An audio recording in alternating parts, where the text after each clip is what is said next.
appetite for destruction. How much abuse can a rifle take and still hold a group? Some said it would never happen. Mark Raptor Hugger Avery versus Charlie Predator Jacoby. Yeah, has a ring to it. Win, lose or draw, we think it's vital to be in the same ring. We have news, we have hunting YouTube. Welcome to Fieldsports Britain.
Paul Childerley is used to giving his rifles some punishment in the field, but we are about to enter a whole new world of pain. A bit criminal really, but you got to admit, it's good fun. Sako has invited us over to Finland to take part in a proper beasting, using, among other things, this 25-ton armoured personnel carrier. Here we got the Carbonlight, straight out the factory, brand new. Here we got the Patria AMV. What could possibly go wrong? The plan is to see if a brand new Sako 85 Carbonlight can withstand a series of torture tests and still perform. The standard for any Sako rifle leaving the factory is a 5-shot group within 1 minute of accuracy. That's about an inch at 100 yards. But that's without dragging, grinding, smashing, drowning, crushing and freezing.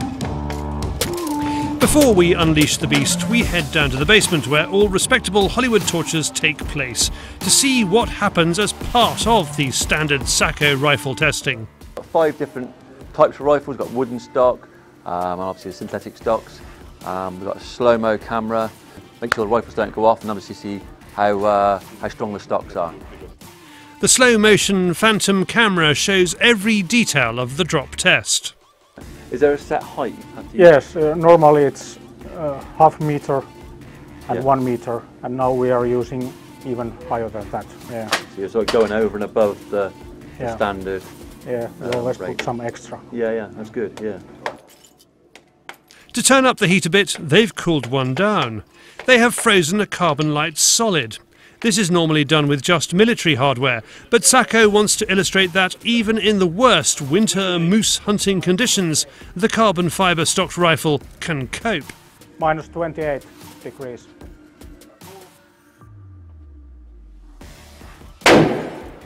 From behind the safety screen, the Carbonlight fires without issue.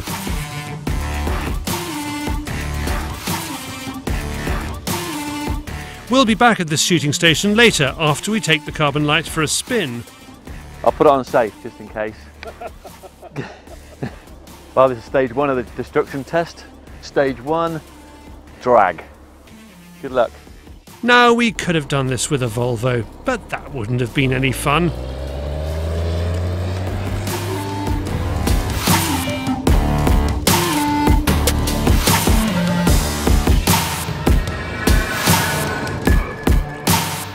After multiple runs and a good few miles, how is it bearing up? It's good. It doesn't look good at all. Yeah. It's like one of my work rifles. All working. Magazine working. Bit of dust. Bit of water in there, clean her up. Perfect. It's sad to see, isn't it? It is very, very sad to see, but there's a lot of people out there going to be really I know. for their tea. It is a bit criminal, really, but you got to admit it's good fun. How's that stock looking? Stock's looking good, got a couple of little scratches. But I think, like I say, a bit of water, we'll clean it up and it'll be good as new. One more for luck. You've got the nod. Thumbs up. So you can see the feature on the 85 is the push down magazine. So you push the centre of the magazine to release it. But you can see it hasn't been through all this rough ground and it hasn't popped out. It's all stable in there tight. Still works.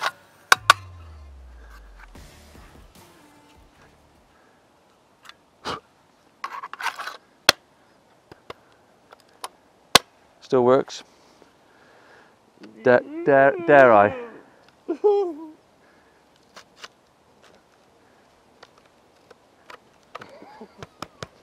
Just a little bit of mud.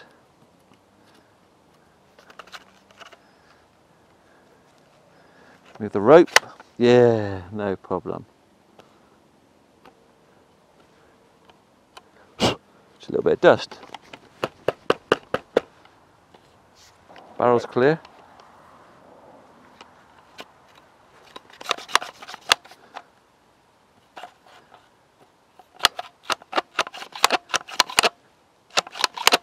Good as new. Safety works. Are we actually going to shoot this? That's the plan. We're going to put it through all its tests, and when it survives it, 'cause it will, we're going to shoot it down the range later. So far, everything's working like normal. Survive test 1. Rifle at the moment is on the roof, bouncing around, and we're going to head down and we're going to wash the rifle. And I was thinking we'll untie the rifle and dip it in a nice clear stream, but apparently we're going to drag it through another pool. So yeah, it's bouncy, isn't it? Yeah, it's bouncy. How many miles do you reckon we've done with it behind now? Oh, I don't know, must have done a couple of miles at least. Have you been in one of these before? Not these, no. I thought, what about your time in the Marines? Don't bring that up, it's code 7.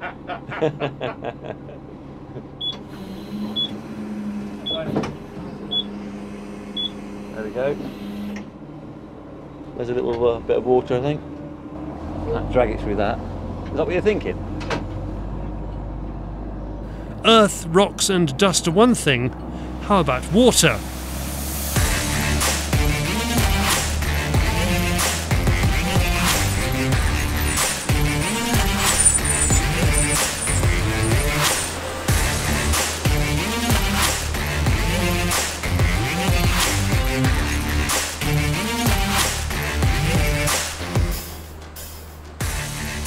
Paul, with his Patria personnel carrier, drags the rifle back and forward through the water.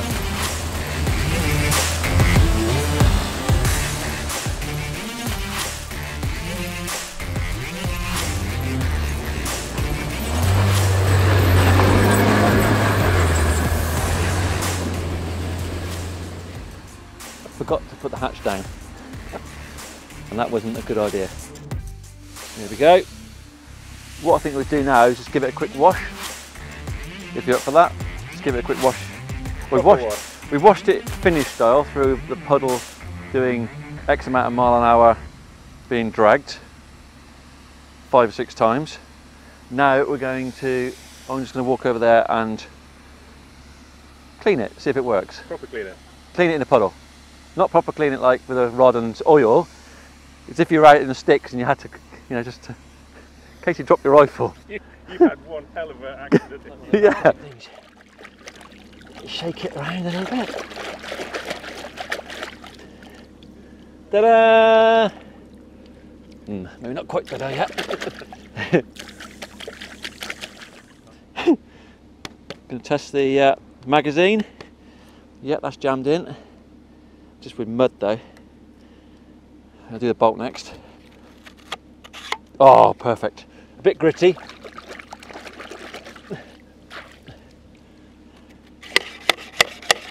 Works a treat.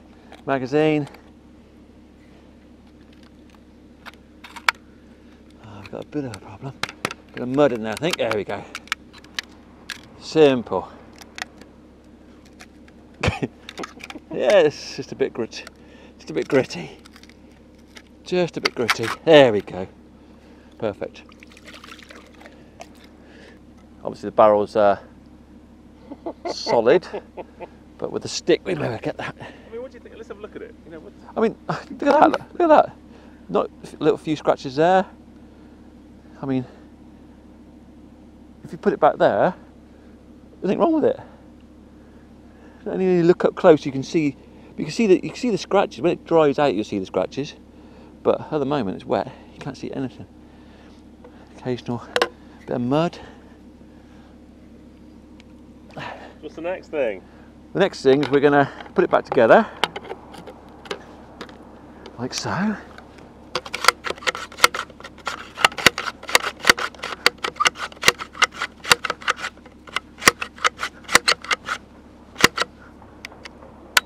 Fire's okay, and then once we get it all clean again, we're going to run it over. It's already had many lifetimes of abuse, but our crush test definitely calls for more than a Volvo. That thing weighs 25 tonnes.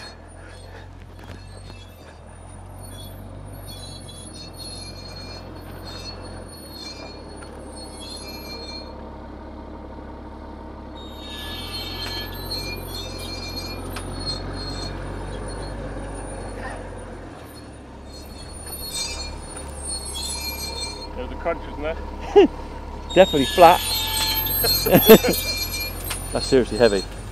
And he stopped on it. I thought I heard a crunch though, didn't you? I think that's just gravel and grit grinding into it. There's nothing. Look. Oh, we heard a bit then. I think that's dirt in the barrel again. No. Can I do that? Am I allowed?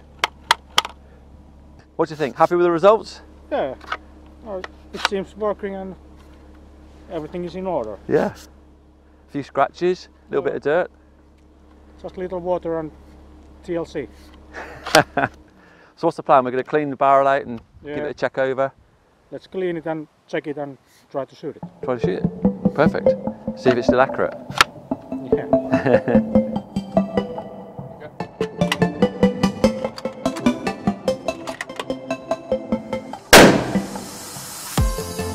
With such a lot of abuse, the big question is not will it group, but will it fire?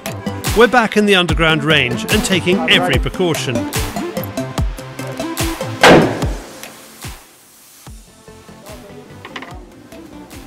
Still in one piece. Do you think it would group? Yeah, I think so. Nothing is broken. He's now confident the rifle is safe and is happy for a shooter to get behind the stock and send some rounds downrange. But not yet. We need to inflict some more pain. Let's shoot through the stock and see what happens. What calibre are we going to use to do it? 308. 308? Yeah. So what are you expecting? What's going to be? We're gonna see a through hole. Yeah, very good. Okay, right, let's do it.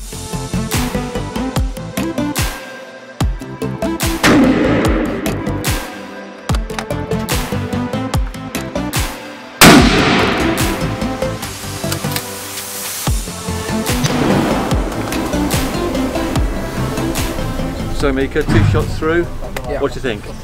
I think it's gonna be no problem because of, again, that we talked yesterday about the 360-degree carbon fiber that we use because it goes every direction. Yeah. It's still torsionally rigid even though there's holes. Even though there would be a bigger hole, actually, during testing of this stuff we made a larger holes in it, so this should be easily passing through it with flying colors. Yeah. We shot it twice, so we Yeah. haven't joined up.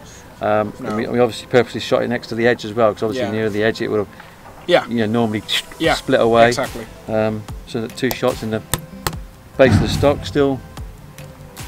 Yeah. So yeah, great day testing, I think. Yeah. It's the moment of truth. Klaus has the job of shooting our group. This rifle has had a tough few hours that no civilian rifle would ever expect to be exposed to, and yet it is still shooting well enough to pass Sako's 1 MOA test. So next time you ask yourself what would happen if you accidentally left your Sako Carbonlight tied to the back of a Patria which then speeds off across rough terrain before crushing it, be secure in the knowledge it should be absolutely fine. But please don't.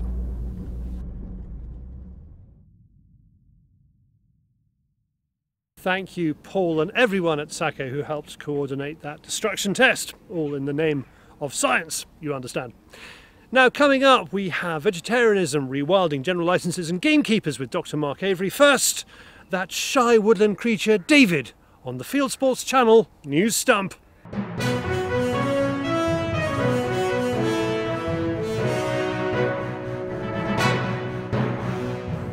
This is Fieldsports Channel News. Antis have hit another game farmer. They let out 20,000 pheasants at a game farm in Kent by slicing shelters, cutting fences and gas pipes. The action left hundreds of week-old birds dead. So far, no group has claimed responsibility. Hunt saboteurs are publicly searching for game farms on Facebook. The National Farmers Union Scotland says that fish eagles are killing unprecedented numbers of lambs.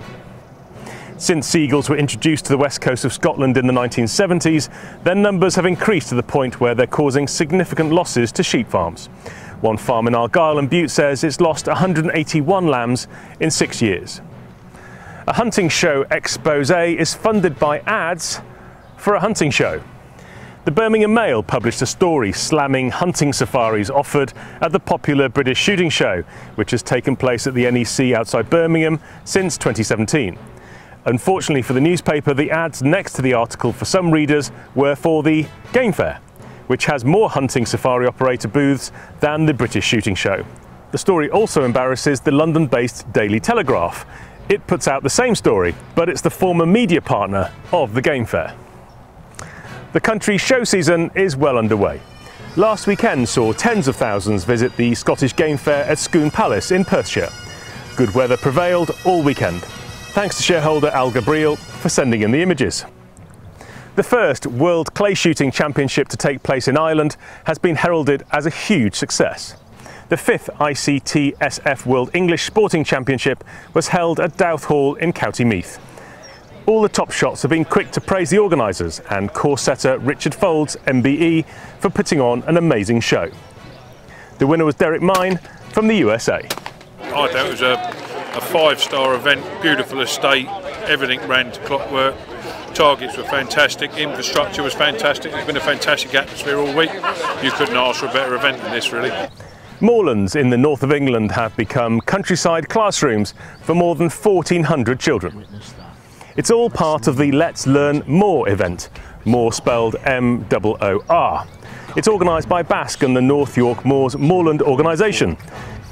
Gamekeepers from Grousemoor Estates explained how moorland managed for grouse shooting plays a key role in preserving and enhancing the beautiful countryside. In this film, they're calling in grouse. Antis are trying to Cecil-ise an elephant. Following their success naming a lion shot by a trophy hunter in Zimbabwe, they're now doing the same for an elephant shot by a trophy hunter in Namibia, calling it Voortrekker. The elephant was shot on a problem elephant permit at a trophy fee of around £7,000. A gang of poachers, including a dentist, a doctor and a prison officer, have been arrested in Brazil. Dentist Temistocles Barbosa Freire was the longest serving member of a gang of 7 poachers who've been busted by cops. Police say they illegally slaughtered more than 1,000 protected jaguars. Police say the gang used the sound of a cuica, a high-pitched Brazilian friction drum, to attract the jaguars. They now face fines and prison sentences. New Zealand is ramping up its predator-free 2050 project. The country wants to get rid of feral pests, which it says puts 80% of New Zealand's bird species at risk of extinction. It's using trapping and poison to eradicate stoats, rats and possums. A city in America is culling Canada geese and using the meat to feed needy families. The US city of Denver is culling the geese and donating their meat to the poor in an effort to tackle rising populations of the bird. And finally, an overly enthusiastic fox. Rob Crampton of Best Fox Call sends in this clip of his outlaw fox call doing its thing for Matt Monroe, founder of the Fox Stoppers UK group on Facebook. After the fox discovers that the fox call is not the free meal it was hoping for, Rob dispatches it. You are now up to date with Fieldsports Channel News. Stalking the stories, fishing for facts. Thank you, David. Now let's extend this news a little bit with a chat with Dr. Mark Avery. He is part of Wild Justice, which closed down the general licences. He dislikes gamekeepers for, he says, shooting and poisoning hen harriers. We talk about vegetarianism and we talk about rewilding. This is a short version of a very long piece we recorded, and you can click on the link on the screen to watch or to listen to that long piece. But here he is, Mark Avery. I'm here to meet a Hollywood bad guy. Really, he's the Joker to our Batman, he's the Vader to our Jedi. He's one part of Wild Justice, the group that includes Chris Packham, that tried to bring down the general licences, failed, but they're going to try again. He's going to devote the next few weeks in the run-up to the 2019 grouse season opening to bringing down grouse shooting. He wants to rewild the uplands, which people on our side of the argument just don't like. Now, he's agreed to come along because we might be able to find some common ground. And I am going to let him say what he has to say. Don't expect me to try and jump down his throat and kick him for this one. But if you don't like what he says, please leave a comment below. You came in with the agenda of closing down pest bird shooting, didn't you, really? No, getting it lawful. Really? So, well, you look on the Wild Justice website. You don't like shooters very much. I mean, isn't it fair to say? Well, you're now different point. Okay. Yeah, sorry. So answer the first question. You're wrong that I don't like shooters very much. Okay. I mean, let's go back to the original point. Yep. What Wild Justice asked for, and you can read the pre-action protocol letter, the formal letter that we sent to Natural England on our website. It said, we think you've got this wrong for these reasons. It is unlawful. We ask you to admit that it's unlawful and to bring in a lawful version of these licences next year when the current one, which we claim is unlawful, runs out. So we didn't say revoke them, and we didn't say get away, never issue a general licence for pest, see I said it, yeah, pest control ever again. We said get these things lawful. You have said predation, I think you said it, foxes can sometimes, so you sort of were a bit mealy-mouthed about it. You accepted foxes can sometimes predate on eggs. I love the word sometimes. Can I just say? Foxes do. No, you said predate you said can sometimes in your written word, and I love the idea the fox might come with the eggs and go, no, not today. I'm full. You're getting this wrong, which is why it's so lovely to talk to you. Go on then. The thing is that foxes do predate eggs and chicks and adults of lots of species. Not all species, but lots of species. So let's take the curlew, because that's the one that everybody suddenly is excited about. Yep. Foxes, big problem for curlews. Okay? Definitely. Definitely. No question about it. No question about it. So do you subscribe to, if you want curlews, you have to manage foxes? Not quite, but if you kill foxes in some places, you will get more curlews, and the curlews you've got will produce more young. So clearly if you kill foxes in Cornwall, you're not going to get many curlews, because curlews don't nest in Cornwall, best I know. So, you know, it's not just we should be able to kill foxes everywhere because it's going to save the curlew. It's a bit more. Going back to the 1930s, you know, a gamekeeper was issued with a bottle of cyanide and told to go out and kill everything because that's how we keep grouse. Now, and that was legal then. Yeah, but keepering has changed. Keepering has changed. Yes, I agree there are bad apples, and they have been, you know, found and prosecuted. What I think we probably disagree on, because I've had this type of conversation quite often. I'm sure you have, yes. Is that, because you use the phrase bad apples. Yes. You think they're few bad apples. Yes. And I think there are more bad apples than you do. If you left this for 100 years, it would be a wood. It would revert to north of England. So do I want that to happen? Woodland. No. Right, okay. We need farmland in lots of places. So it's not, whatever you're going to produce is not true rewilding. I mean, you'd have to get rid of people for starters, wouldn't you? Well, no, you could control what happened on the land. I think the uplands are one of the places where we ought to look at rewilding. Well, you see, I think we're talking about a sort of wonderful word here that kind of doesn't take into account for the people who live there, and also ignores the fact that the uplands seem to be doing all right as they are. Well, you say that, but I don't agree that the uplands are doing okay. So how would rewilding benefit them? However you look at it, there aren't that many people who do live in the uplands, because there are hundreds, thousands of people, tens of thousands of people, but there aren't as many people who live in the whole of the uplands as live in Birmingham, for example. So it's a pretty small, low population density, whereas all the rest of us are paying for what happens in the uplands. And living and not going to the uplands, but paying for it and liking the idea that it is lovely and beautiful and rewilded and there are lynx walking around the forest, but not... Oh, I'd love to see a lynx, wouldn't you? Well, yes, I would, I must say. It would be lovely to see a lynx. Peak District, that would be a nice place to see a lynx. That's my closest national park. Not terrific for livestock, but it would be a lovely animal to have around. You're overstating the impact of lynx. Okay, let's go back to the rewilding idea, because I think we just need to nail this down. White-tailed eagles, I'd pay a lot to see a lynx. You'd be very lucky to see a lynx. Well, as I said at the top of that interview, if you want to watch the long version, you can click on the link and have a look. The description below also has a link to the podcast version of that interview. And if you want to see Mark Avery live, come to the Game Fair Theatre on the 26th of July at the Game Fair, Hatfield House in Hertfordshire, where I will be interviewing Mark, probably about the comments that you have left below this film on Facebook and on YouTube, so please make sure you do that.